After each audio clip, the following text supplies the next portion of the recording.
चीजें बड़ी आप क्लियर कर देना चाहता हूं अगले 2-4 मिनट के अंदर, कोई गलतफहमी रहे ना, खुलकर बात कर लेते हैं।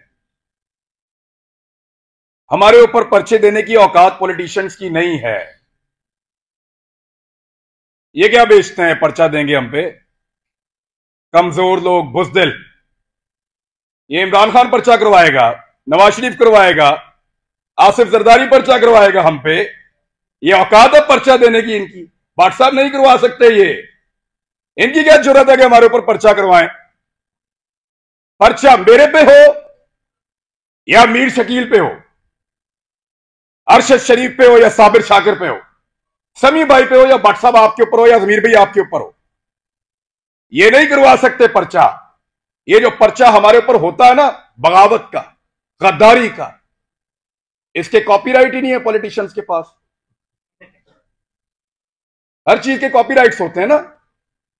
ये जो रियासत से बगावत का और गद्दारी का मुकदमा है, इसके कॉपीराइट इन सियासतदानों के पास नहीं है, वो इनके अब्बा जी के पास हैं, पाकिस्तान की एस्टेब्लिशमेंट के पास हैं कॉपीराइट्स।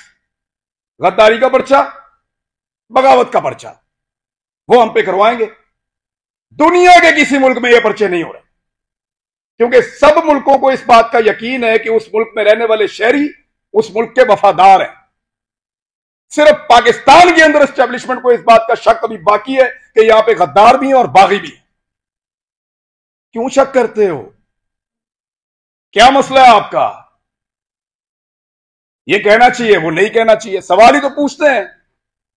हम करते क्या है? यानी अजीबो गरीब किस्म के स्टैंडर्ड्स पाकिस्तान में बनाए हुए हैं। मैं कुछ चीजें आपके सामने रख देता हूं। पाकिस्तान की एस्टेब्लिशमेंट से खुली खुली मैं सामने बात कर देता हूं।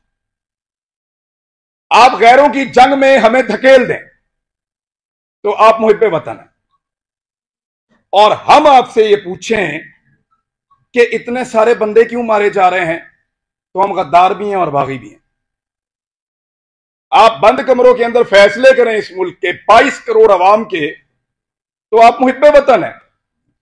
हम आपसे पूछें कि उन फैसलों के नतायज पे नजर देखिए, बताएं कि ये हालात क्यों हुए, तो हम गद्दार हैं।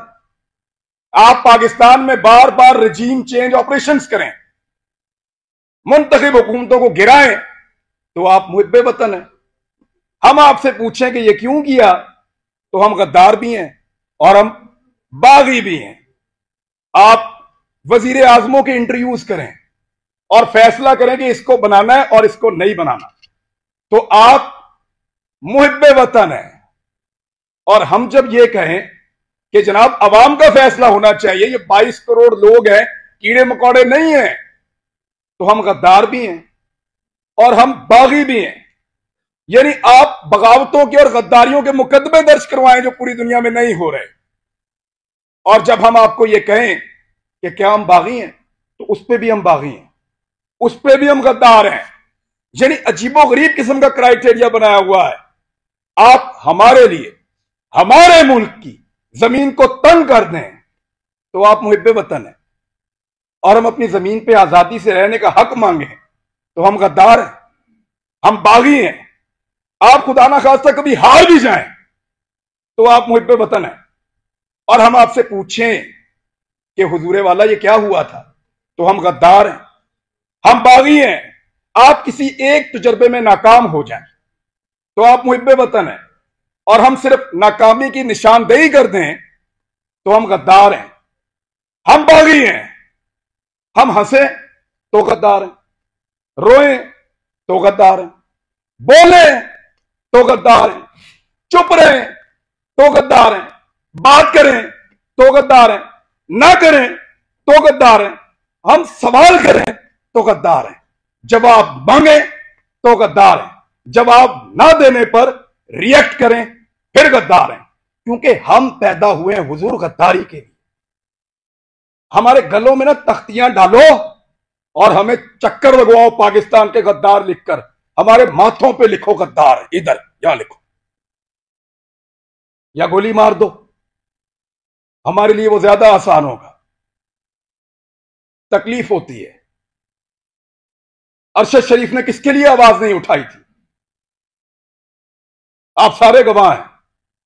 जिसको मार पड़ी वो उसका शदीद तरीन मुखालिफ होने के बावजूद कहता रहा कि गलत मारा, तो तकलीफ होती है ना। भट्ट साहब नाकामी थी हमारी, उसका हम पे एतबार खत्म हो गया। भट्ट साहब उसको पता चल गया अब उसका बोझ नहीं उठा सकते, वो इसलिए मुल्क छोड़ के गया था। उन्होंने पता लग गया ताड़े तो गल उत्ते हुण, हम पे उसका एतबार खत्म हो गया था। तकलीफ होती है, चुप करके निकल लिया। इन्होंने मजाक उड़ाया उसकी तस्वीर दिखा दिखा कर, हमारे इख्तलाफात को हमारे खिलाफ इस्तेमाल किया, हमारे लोगों को तस्वीर भेजी कि ये देखो भाग रहा है, फोटो लगाओ सोशल मीडिया पे, गंदा करो इसको, भाग रहा है। और बुज़दिल नहीं था, बुज़दिल होता तो तुम्हारे साथ डील करता, तुम उसकी मिन्नतें कर रहे थे डील के लिए। रोज उसे कहते थे कि आओ बात करें, रोज उसे कहते थे कि आओ सरेंडर करो हमारे सामने। उसके बच्चों को थ्रेट, उसकी फैमिली को थ्रेट। अकेला था, उसको पता था सबको उसने अकेले ने संभालना है, कोई और तो नहीं था उसके साथ। जाओ पूछो उसकी मां से, मैं मिलकर आया हूं उस दिन। सारी बातें करने के बाद, पूरा हौसला देने के बाद, आखिर में वो कहती है कि अरशद तो नहीं है ना, जो कुछ भी हो अरशद तो नहीं आएगा अब। हम पे उसका एतबार खत्म हो गया था, इसी काबिल है हम पे भरोसा नहीं था उसका, इसलिए वो यहां से गया। बुज़दिल नहीं था, हम नकारा हो गए थे, हम उसको नहीं बचा पाए। मैं अभी थोड़ी देर पहले मैं मोटरवे पे आ रहा था, मैंने एक वीडियो रिकॉर्ड की। मुझे इत्तला दी गई कि आप इस्लामाबाद आएंगे तो पकड़ेंगे, तो मत जाओ। तो मुझे दो वजूहात समझ आई, या तो कोई ये चाहता है कि मैं आके बात ना करूं, या हो सकता है वाकई पकड़ ले। तो मैंने एक वीडियो छोटी सी रिकॉर्ड करवाई, इसलिए कि अगर मैं पकड़ा गया तो ये लोगों तक पहुंच जाएगी वीडियो, और मुझे जो इत्तला दी है, कैसे दी है, किसने पकड़ा, ये भी पता चल जाएगा। मैंने अपने बच्चों से भी माफी मांगी। मैं एक साल में उनको कोई किसी एक मौके पर भी जो मैं उनके साथ टाइम गुजारा करता था, मुझे वो मौका ही नहीं मिला। मैंने उसी वीडियो में उनसे माफी मांगी कि बेटा सॉरी, बाबा फिर लेट हो गए हैं, लेकिन वादा आपसे पूरा करेंगे। लेकिन आपको पता है मेरे दिमाग में वाही चीज क्या चल रही थी, मेरा भी आप सबसे एतबार खत्म हो गया।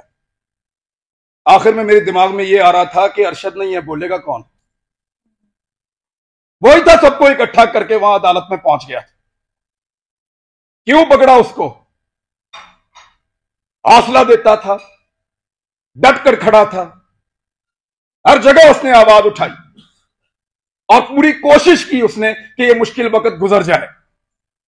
अभी मैं इस यकीन के साथ अंदर जाऊंगा कि अरशद पीछे नहीं खड़ा हुआ। अब सिर्फ ये एक कमी मुझे महसूस हुई है, वो इस कमी के साथ पाकिस्तान छोड़ गया था।